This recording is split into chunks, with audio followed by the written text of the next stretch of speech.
ما يقولون واهجرهم هجرا جميلا.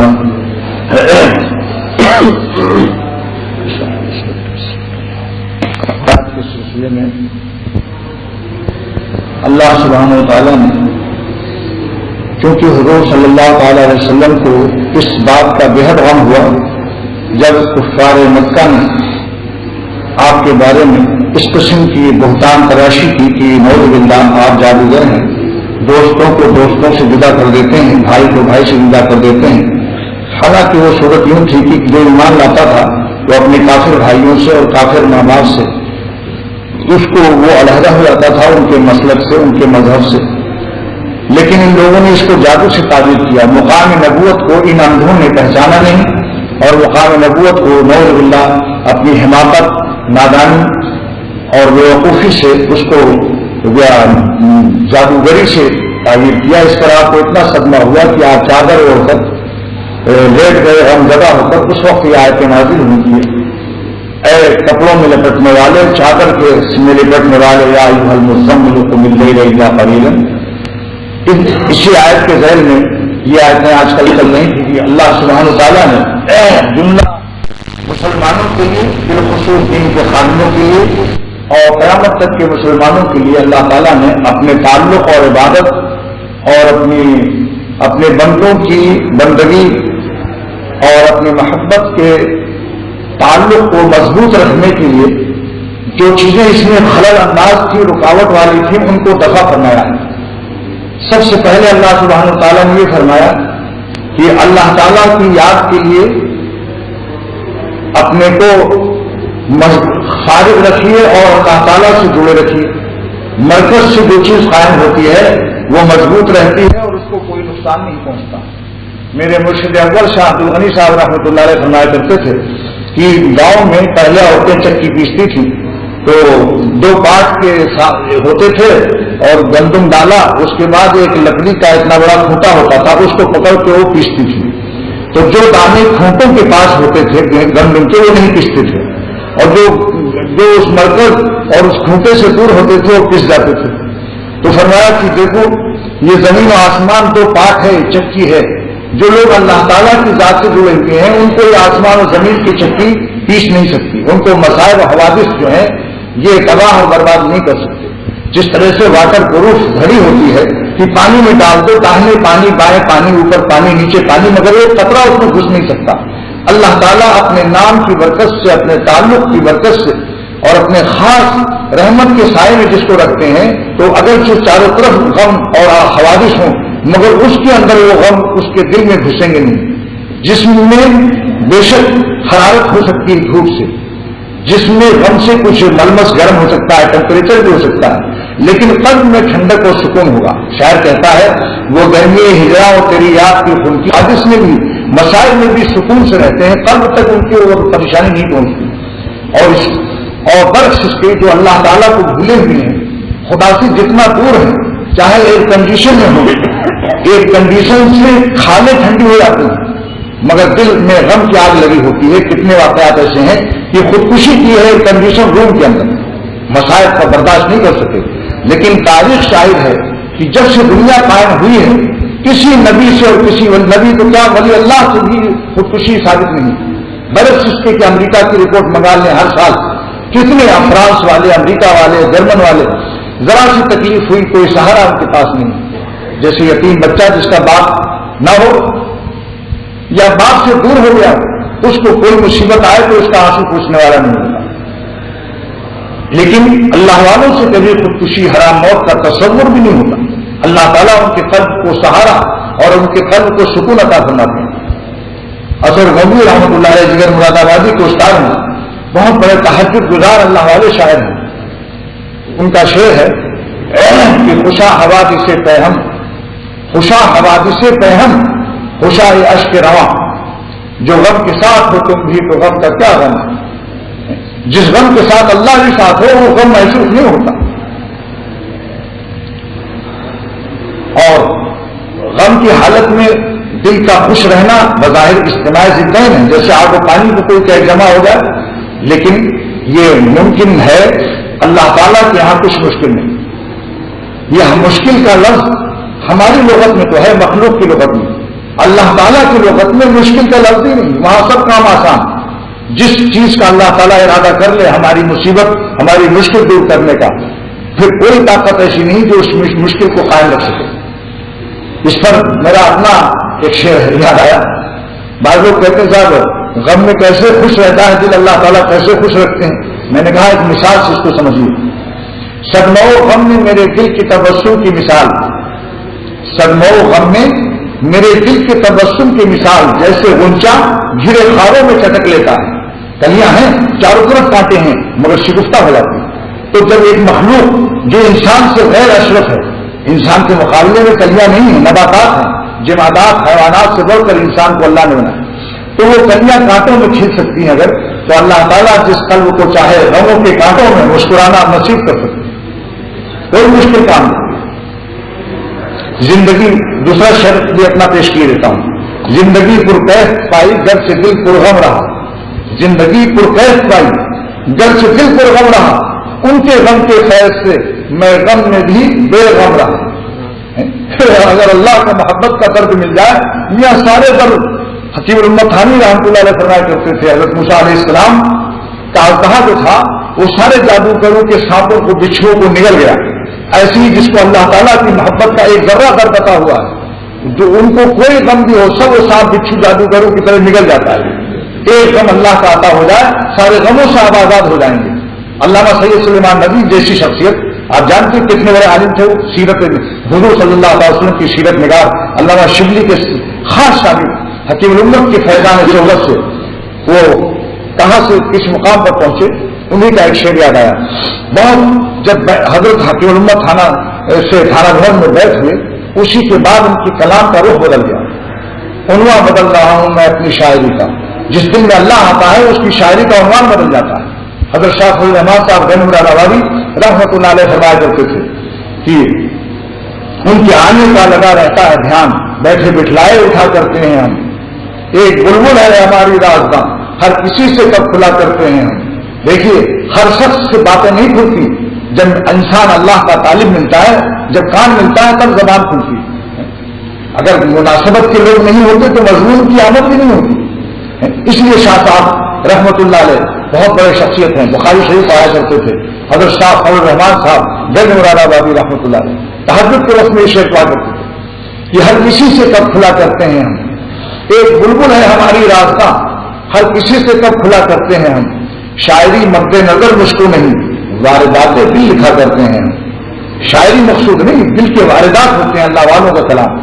تو سید سلیمان ندوی رحمۃ اللہ علیہ نے جب حضرت سے بیعت کی تو پہلے تصوف کے منکر تھے، مذاق ہمارا نام لیتے رہنا، ہمارے نام پہ یہ اثر ہے کہ کوئی غم کا طوفان نہیں رہ سکتا اس کے سامنے، یہ بہت بڑا نام ہے۔ ایک بزرگ دعا کر رہے تھے کہ اللہ جتنا بڑا آپ کا نام ہے اتنی ہم پر رحمت کر دیجیے، ہم آپ کا بڑا نام سن کے آئے ہیں۔ سبحان اللہ، آپ ذرا عنوان تو دیکھیے، حالانکہ وہ عالم نہیں تھے، بعض وقت میں غیر عالموں کے دل میں اللہ تعالیٰ ایسی بات ڈال دیتا ہے۔ وہ اللہ سے یوں دعا کر رہے تھے کہ اللہ آپ کا بہت بڑا نام ہے، جتنا بڑا نام ہے اتنی رحمت کر دیجیے۔ سبحان اللہ، ایسی دعا مانگ رہے تھے، مزہ آتا ہے اس دعا میں۔ تو اللہ تعالیٰ نے فرمایا وذکر اسم ربک، حکیم الامت مجدد الملت مولانا اشرف علی صاحب تھانوی رحمۃ اللہ علیہ نے ان آیات کی تفسیر میں لکھا ہے، پورا واضح ہے اس پر کہ اللہ تعالیٰ کا نام لو ہر پریشانی میں، اور اس نام کی برکت یہ ہوگی کہ غیر اللہ سے، مخلوق سے آپ کا دل کٹ کر اللہ سے خود جوڑنے لگے گا، کیونکہ اللہ تعالیٰ خالق مقناطیس ہیں، اور تم نے ان کا نام لے کر دل میں تھوڑا سا مسالہ لگا لیا خود ہی کھینچ جاؤ گے۔ قطب نما، قبلہ نما میں ذرا سی مقناطیس ہوتی ہے، مرکز شمالی قطب جو ہوتا ہے وہ خود اس کی لہریں اسے کھینچے رہتی ہوتی، اس کا کام تھوڑا سا مسالہ لگانا ہے مقناطیس کا، میگنیٹ کا، زیادہ کام نہیں، پھر خود ہی کھینچی رہتی ہے شمال کی طرف، کتنا ہی اس کو گھماؤ مگر پھر وہ شمال کی طرف رخ کر لیتی ہے، جب تک شمال کی طرف رخ نہیں کرتی تڑپتی رہتی ہے، بے چین رہتی ہے۔ تو جو لوگ اللہ کا نام لیتے ہیں ان کے قلب میں اللہ کی محبت کی مقناطیس کا ایک مسالہ لگ جاتا ہے، پھر بغیر خدا کے وہ زندہ نہیں رہ سکتے، تڑپتے رہتے ہیں۔ اگر کوئی حسین یا کوئی ان کو کشش والی باطل یا گمراہ یا کوئی گناہ اس کو کھینچ بھی لے تھوڑی دیر کے لیے تو کھینچ جائیں گے، لیکن پھر تڑپتے رہیں گے جب تک کہ توبہ نہ کر لیں، ان کو چین نہیں آ سکتا، ایسے ایسے ہلتا رہے گا، بدحواس رہیں گے، نیند نہیں آ سکتی۔ جب قبلہ کریں گے درست، اللہ سے توبہ اللہ سے توبہ اور استغفر اللہ کر کے روئیں گے اشکبار آنکھوں سے، ندامت کی آنسوؤں سے، تو پھر اللہ تعالیٰ قلب میں سکون ڈال دیں گے، ٹھنڈک ڈال دیں گے استغفار توبہ کی برکت سے۔ اور استغفار توبہ جو ہے اس میں بہت سے مسالے ہیں۔ اللہ تعالیٰ گنہگار بندوں پر بیک وقت کئی صفات سے متوجہ ہوتے ہیں۔ خطا کرے تو نہیں، گناہ پر جری تو نہ ہو، لیکن خطا ہو جائے تو استغفار توبہ میں دیر نہ کرے اور مایوسی بھی نہ ہو کہ صاحب کیوں خطا ہو گیا، اس لیے کہ اللہ تعالیٰ کے بہت سے صفات کا ظہور بھی تو ہونا ہے۔ اب آپ نے جب کہا یا اللہ معاف کر دیجیے، ندامت کے آنسوؤں پر دیکھیے صفت غفاریت متوجہ ہوئی، صفت ستاریت متوجہ ہوئی، شان رحمت متوجہ ہوئی، نہ جانے کتنے صفات کا ظہور ہو، تو فوراً توبہ کر لے۔ تو وہ اور وہ تبتل یہی، تبتل کے معنی اللہ کی طرف مخلوق سے کٹ کر جڑ جانا۔ حکیم فرماتے ہیں اس آیت سے بعض بیوقوف سادھوؤں اور صوفیوں میں شہر چھوڑ کر جائیں۔ اللہ تعالیٰ کی محبت تمام تعلقات پر غالب رہے۔ اللہ علاقۂ خدابندی، یہ الفاظ حضرت کے بیان کر رہا ہوں، علاقۂ خدابندی تمام تعلقات پر غالب رہے۔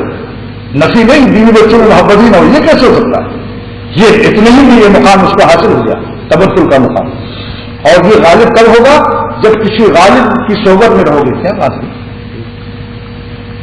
پیچھے رکھو اس کو، مقرر کے سامنے کھٹی ادھر ادھر کی حرکتیں نہیں، ان پر خدا کی محبت غالب ہے، ان کی صحبت میں رہو گے۔ معاذ رحمۃ اللہ علیہ فرماتے ہیں یار غالب جو کتاب غالب شروع، جن پر اللہ کی محبت غالب ہے ان کو دوست بناؤ، یار غالب جو تلاش کرو تا غالب شروع، تاکہ ان کی صحبت سے تم بھی غالب ہو جاؤ۔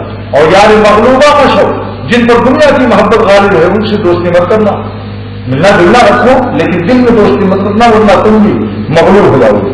جیسا حکیم محمد خانی فرماتے ہیں لکھنؤ میں نواب باغ علی نے ایک مرد کو اپنی عورتوں کی خدمت پر مقرر کیا، گھر میں رہتا تھا، جھاڑو لگانا، برتن دھونا، عورتوں میں 5 سال رہا۔ اس میں ایسا زمانہ قبر کا اثر آ گیا کہ ایک دن سانپ نکلا تو بیگمات شاہی دوڑو کسی مرد کو بلاؤ کو سانپ مار دے، تو وہ مرد صاحب اٹھے، وہ بھی کہہ رہے تھے کہ دوڑو کسی مرد کو بلاؤ، اور بیگمات نے کہا آپ تو مرد ہیں، اللہ کا ہے نہیں محبت کا یہ اثر ہے۔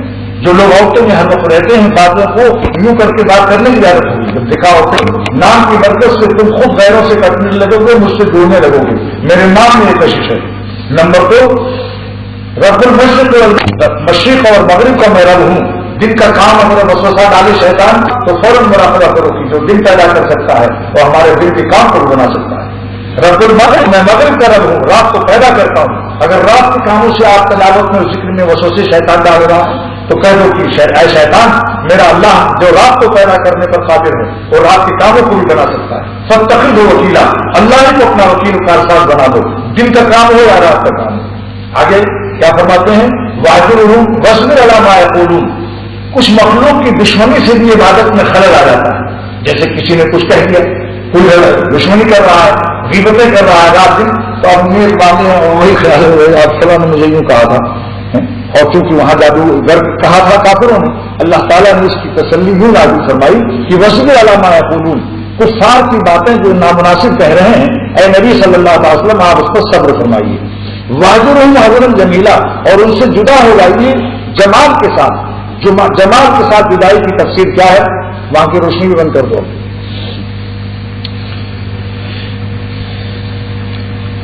بس جمال کے ساتھ جدائی کی تفسیر حکیم الامت مجدد الملت مولانا شفری صاحب تھانوی نور اللہ وقدہ تفسیر بیان قرآن میں فرماتے ہیں کہ موزی جو لوگ تکلیف دے رہے ہیں جمال کے ساتھ ان سے جدائی کا کیا طریقہ ہے؟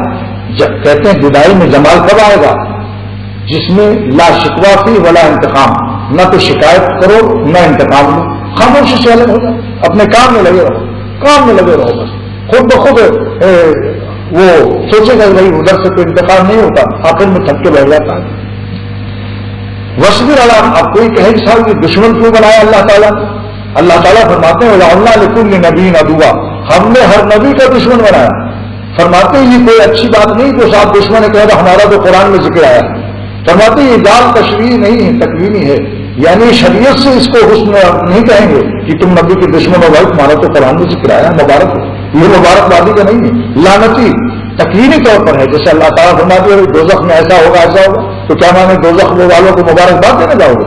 تکوینی طور پر اللہ نے فرمایا کہ دشمن ہم نبیوں کے لیے جو ہے ان کو کچھ دشمن بھی بنا دیے جاتے ہیں، اس سے نبوت کے درجات بلند ہوتے ہیں اور اللہ تعالیٰ ان کو اعلیٰ سے اعلیٰ مقام سے نوازتا ہے۔ ایسے ہی جو جتنا نبوت سے قریب ہوتا ہے، جتنے اولیاء اللہ نبوت کی اتباع اور اتباع سنت زیادہ کرتے ہیں، ان کے بھی کچھ دشمن ہو جاتے ہیں۔ تھانہ بھون میں بعض لوگ کلکتے سے، کوئی رنگون سے، کوئی مدراس سے، کوئی بمبئی سے آتے تھے، ڈھاکہ سے بھی آئے تو ایک تھانہ قصبے والے باتیں جو بدگو تھے زبان کے کہتے تھے کہ کیا بیوقوف لوگ آتے ہیں اتنی دور سے، ہم تو یہیں رات دن رہتے ہیں، ہمیں تو مولانا میں کوئی بات نظر نہیں آتی، تو لوگ دیکھا چراغ پہلے اندھیرا، دور دور سے لوگ لے گئے، خیر اٹھا لے گئے۔ دہلی سے حضرت علی عاشقان رحمۃ اللہ علیہ اعظم گڑھ گئے اور شاہ عبد القدوس کی خدمت میں کئی سال رہے اور ساری نسبت لے کے کامیاب ہو گئے، اور 7 بیٹے خود ان کے تھے شاہ عبد القدوس کے، اعظم گڑھ میں تھے، نظام آباد ایک جگہ ہے، سب نالائق نکل گئے۔ تو ایک دن روتے ہوئے یہ شعر کہا کہ شاہ قدم کے 7 پوت 7 نکوتا، یعنی 7 لڑکے 7 نالائق، اور علی عاشقان دہلی سے آ کر ساری کمائی شاہ قدم کی لٹا، یعنی ساری کمائی دہلی سے آ کے لے گئے۔ بعض وقت اللہ تعالیٰ دور والوں کو فیض پہنچا دے اور قریب والے محروم رہے۔ تو وصبر علی ما یقولون واجب محجن جمیلا، جمال کے ساتھ یعنی انتقام نہ لو۔ علامہ ابوالقاسم قشیری رحمۃ اللہ علیہ فرماتے ہیں کوئی ولی ایسا نہیں ہوا جس نے انتقام لیا ہو۔ ان الولی لا یکون منتقما، ولی اللہ منتقم نہیں ہوتے، اور فرماتے ہیں اور منتقم ولی اللہ بھی نہیں ہو سکتا اور ولی منتقم نہیں ہو سکتا، انتقام معاف کر دیتے ہیں، بس صبر کرتے ہیں، صبر خود قاتل ہے، بہت بڑا تیر ہے یہ اللہ تعالیٰ اس کے ساتھ ہوتے ہیں۔ حکیم علم فرماتے ہیں صوفیہ ہمیشہ مظلوم رہے اور صبر کو اپنے ہاتھ میں رکھا، لیکن اللہ تعالیٰ ان کے ساتھ ہوتے ہیں، اور جب اللہ انتقام لیتے ہیں تو بہت خطرناک ہوتا ہے، پھر کوئی طاقت نہیں بچا سکتی ظالم کو۔ تو خواجہ صاحب رحمۃ اللہ علیہ فرماتے ہیں کہ اگر کچھ مخلوق میں کوئی دشمن ہو جائے تو گھبراؤ مت، اللہ تعالیٰ سے رجوع رہو، اللہ تعالیٰ سے پناہ اس چیز مانگتے رہو، اور حدیث میں ہے تینوں کو جو پڑھ لے گا صبح شام، قل اللہ احد، قل اعوذ بالفلق، قل اعوذ بالناس، کوئی مخلوق اس پر غالب نہیں آ سکتی، نہ اس کو ستا سکتی۔ پریشانی آ جائے گی تھوڑی بہت، لیکن اس پر غالب نہیں آ سکتا۔ تینوں کل، نہ جنات، نہ شیطان، نہ انسان، نہ سانپ، نہ بچھو، انشاءاللہ پڑھ کے دیکھیے، زبردست مشکات کی روایت ہے، تینوں کل پڑھ لیجیے انشاءاللہ، کسی تعویذ کی ضرورت نہیں پڑے گی، محادث بھی مغلوب رہیں گے ہمیشہ۔ کتنا آسان عمل ہے، صبح فجر کے بعد مغرب بعد پڑھ لیجیے۔ اور پھر بھی خواجہ عزیز حسن صاحب رحمۃ اللہ علیہ فرماتے ہیں کہ اگر مخلوق کوئی بدگوئی پیچھے لگی ہوئی ہے، دشمن ہے، ہر وقت تذکرے ہو رہے ہیں، ارے بھائی کیا ہے وہ، تو فرمایا اس سے کیا فائدہ ہوتا ہے؟ فرماتے ہیں دشمنی خلق رحمت ہو گئی، بڑھ گیا ان سے تعلق، اور بھی بڑھ گیا ان سے تعلق، اور بھی دشمنی خلق رحمت ہو گئی۔ یہ شعر خواجہ صاحب کا ہے کہ دیکھو اس میں بھی فائدہ ہے، اللہ تعالیٰ سے تعلق بڑھ جاتا ہے تو کیا ہو گئی، یہ رحمت بن گئی، بڑھ گیا ان سے تعلق، اور بھی دشمنی خلق رحمت ہو گئی۔ اور فرمایا جب مکان کی تعمیر ہوتی ہے تو کھودتے ہیں، بنیاد کھودتے ہیں، کنکر پتھر، تو ایسے ہی اللہ تعالیٰ جس کے دل کو اپنا بنانا چاہتے ہیں کچھ غم بھی پہنچا کے کھدائی ودائی کرتے ہیں، پھر اپنا خزانہ قرب کا اس میں رکھتے ہیں۔ تو خواجہ صاحب فرماتے ہیں کہ نہ گھبرا کوئی دل میں گھر کر رہا ہے، اگر اذیتیں کسی سے پہنچے تو وہ یہ شعر پڑھتے تھے خواجہ صاحب، نہ گھبرا کوئی دل میں گھر کر رہا ہے، مبارک کسی کی دل آزاریاں ہیں۔ لہذا اللہ تعالیٰ کی طرف سے جو بھی معاملات پیش آئیں دعا کرنا ہمارا کام ہے، اور انشاءاللہ سب میں اس میں فائدہ ہی فائدہ ہے۔ کہ یہ آیت رہ گئی تھی کئی روز سے بیان چل رہا تھا، رسول اللہ ما یقولون واجرهم حجرا جمیلا، دعا کیجیے اللہ تعالیٰ عمل کی توفیق عطا فرمائے، اور عافیت مانگنا چاہیے۔ اس کے معنی نہیں کہ ہم دشمن تلاش کریں ترقی کے لیے، نہیں، عافیت مانگنا چاہیے، تو غیر اختیاری چیز آ جائے تو اس کے لیے علاج ہے، لیکن اللہ تعالیٰ سے عافیت مانگنی چاہیے۔ اور عافیت میں 2 نعمتیں ہیں، یا اللہ جو عافیت کا ترجمہ کے ساتھ دعا کر رہا ہوں، جو محدث ملا علی قاری نے مشکات کی شرح لکھی ہے، عام لوگ عافیت تو مانگتے ہیں مگر عافیت کے معنی نہیں جانتے، اس لیے دوستو دعا کیجیے اللہ تعالیٰ ہمیں عافیت نصیب فرمائے۔ یعنی ملا علی قاری رحمۃ اللہ علیہ نے اے خدا عافیت کی جو شرح فرمائی کہ اے خدا ہم سب کو ہر مصیبت سے نجات نصیب فرمائیے، ہر مصیبت سے حفاظت نصیب فرمائیے، اور ہر معصیت سے حفاظت اور نجات اور سلامتی نصیب فرمائیے۔ کہ اللہ ہم کو ہر مصیبت سے اور ہر معصیت سے حفاظت فرمائیے اور عافیت دارین نصیب فرمائیے۔ وآخر دعوانا الحمدللہ رب العالمین وصلی اللہ تعالی علیہ وسلم۔ کسی بندے کی ایک ہو گئی. اور کوئی بندہ تعریف کرے کسی بندے کی، اللہ تعالیٰ اپنے بندے کی تعریف کرے، بندہ اللہ تعالیٰ کی تعریف کرے، یا اللہ تعالیٰ خود اپنی تعریف فرمائے. یہ چاروں قسمیں اللہ ہی کے لیے خاص ہیں. مثلا انسان کا ایک بندہ کہہ رہا ہے اللہ کیا اچھا بیان ہوا ہے کہ ہماری کیا بات ہے، تو ان کا ہے کہ اس سے ایک نالی ہے اس سے عرب گلاب بہا دیا آپ نے، تو عرب گلاب بہانے والے کا کمال ہے، کیونکہ جہاں تو اس کے پاس تو یہ ہے کیا چیز ہے کچھ بھی نہیں، اللہ تعالیٰ ہی کہہ سکتا ہے. لیکن اس سے قلب کو فرق پیدا ہوتی ہے. یہاں کے لوگ خبردار ہیں تو نفع ہو، کچھ ان کو میری باتوں سے اثر ہوا، اس سے قلب میں خوشی پیدا ہوتی ہے. اور اگر کوئی سب خاموش ہے تو پھر وہ ہوتا ہے جیسے بھینس 4 دن بجائے گی وہ اپنا چلا رہی ہے، تو اس سے اختلاف پیدا ہوتا ہے.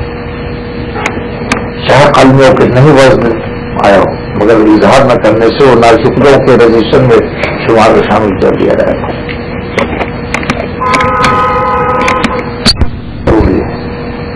غیب کیا ہے، اس کی کوئی مقرر کو کیا پتا چلا کوئی غیب تو نہیں اس پر کیا اثر ہوا.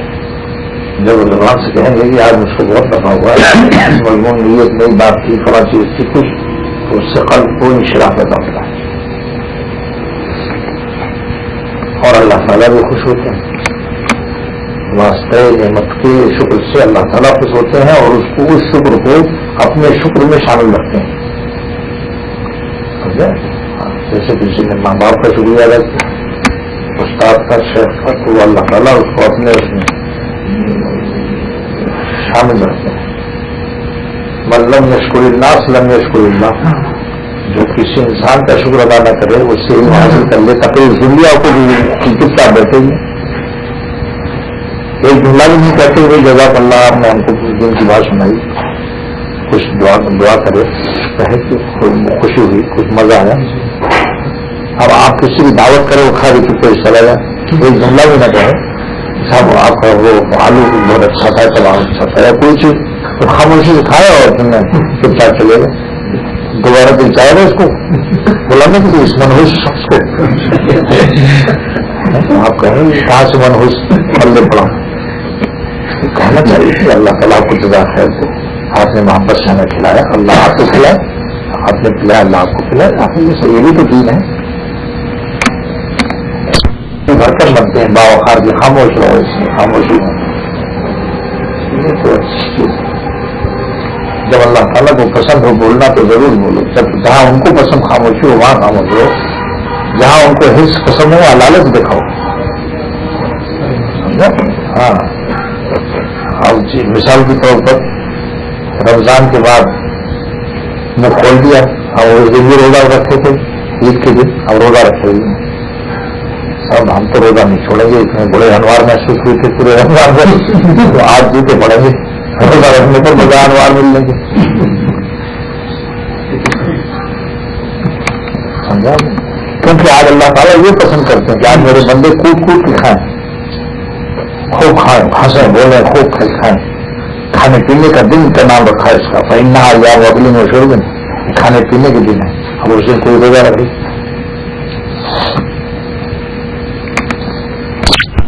کہ میرے شیخ نے کچھ بیان فرما دیتے تو جو کل میرے اثر ہوتا ہے میں ضرور بیان کرتا ہوں، خود ہی نکل جاتا ہے. ہمیں بات پر عجیب غریب بیان ہے، بالکل الہامی مضمون ہے، نیا مضمون ہے، یہ ہے وہ کوئی نہ کوئی جملہ میں اس کا ہمیں بہت خوش ہوتے تھے.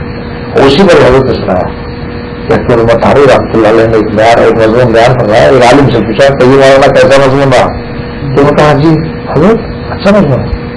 اچھا یعنی میں جیسے مرغا کے ٹائیفائڈ کا مریض جیسے بولتا ہے 40 دن بخار رہے تو اس کی آواز کا کپی سی کمزور سے نکلتی. حضرت کو غصہ ہے، فرمایا لا حول ولا قوت الا باللہ. یہ انداز ہے، یہ ایسے عالی مضمون اللہ نے بیان فرمایا، اس کا یہ انداز ہے کہ آپ بات کر رہے ہیں. آپ کو جھوم جانا چاہیے، مست ہو کر کہنا چاہیے الحمدللہ مزہ آ گیا، روح میں پرورش آ گئی. یہ لوگ جو ہیں یہ حوروں سے زیادہ افضل ہیں.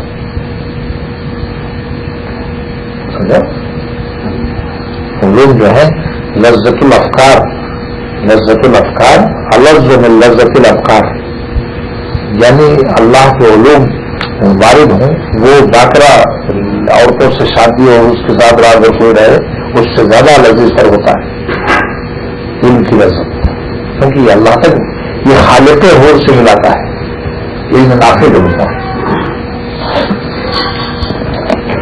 آج علم نافع کے قسم میں بہت سے لوگ، ابھی مطالعہ وسیع ہے، مطالعہ بہت وسیع ہے اس زمانے میں، لیکن حضرت بلال رضی اللہ تعالیٰ کے مقام پر کوئی نہیں پہنچ سکتا، کیونکہ ان حضرات کو علم نافع تھا، علم نافع کی ضرورت ہے۔ آج کل جس میں وہ کتابیں الگ 10 لاکھ کی لائبریری ہو رہی ہے مطالعہ پر، اس کا نقصان یہ ہوتا ہے وہ مولویوں کو واقعی سمجھتے ہیں، جب دیکھتے ہیں ہمارے پاس یہ کتاب وہ کتاب ہم نے اتنا پڑھا ہر وقت مطالعہ کر رہا، اور عمل میں دیکھیں جا رہا تو کچھ اور ہی معاملہ ہو گیا ہے۔ صاحب بچھو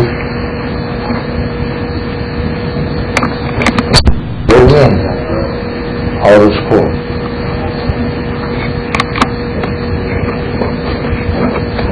ہونے کو علم نافع کو دعا، علم نافع کی لیے دعا کی سکھایا کہ اللہ سے کہو اللہ ہم کو علم مفید نصیب کرنا، اور علم غیر نافع سے پناہ نہ ملی، جو علم کی غیر مفید ہے اللہ من یعوذ بک من علم لا ينفع، کہ اللہ غیر نافع علم سے ہم کو پناہ نصیب کرنا۔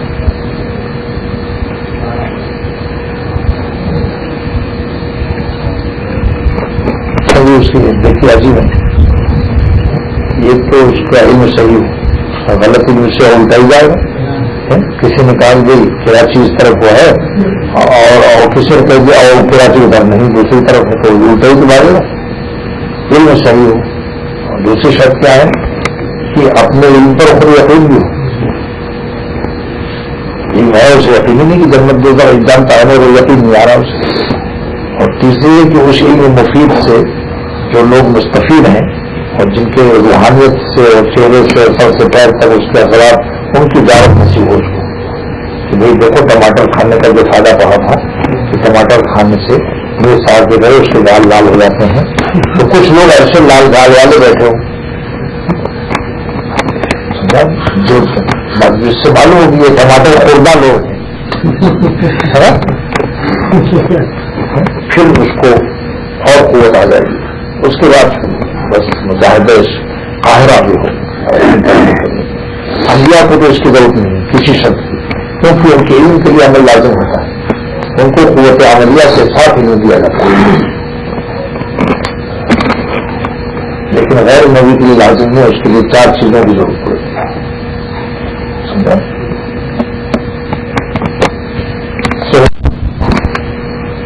علم کی طرف، کیونکہ وہ تو اس وقت میں کوئی نہیں ایسا ہوتا کہ جو نبی اس کی صحبت میں رہے،